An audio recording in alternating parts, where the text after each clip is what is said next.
മതത്തിലും വേദഗ്രന്ഥങ്ങളുണ്ട്. ഒരുപാട് വേദഗ്രന്ഥങ്ങൾ ഈ ലോകത്ത് ഇറക്കപ്പെട്ടിട്ടുണ്ട്. ഈ വേദബന്ധത്തിൻ്റെ വചനങ്ങൾക്കൊരു മാധുര്യമുണ്ട്.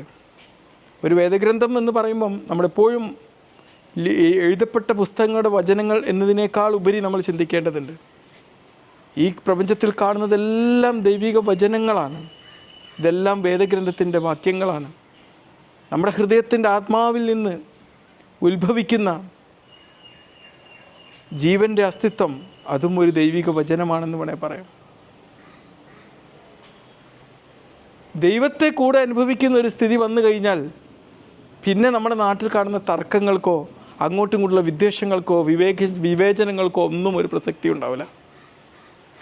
ഓരോ മനുഷ്യനെയും നമ്മൾ കാണുമ്പം ആ മനുഷ്യൻ്റെ ആ ആത്മാവ് എന്ന് പറയുമ്പം അവർ ദൈവത്തിൻ്റെ ചൈതന്യത്തിൽ സൃഷ്ടിക്കപ്പെട്ടവനാണ്. മനുഷ്യന് മുമ്പിൽ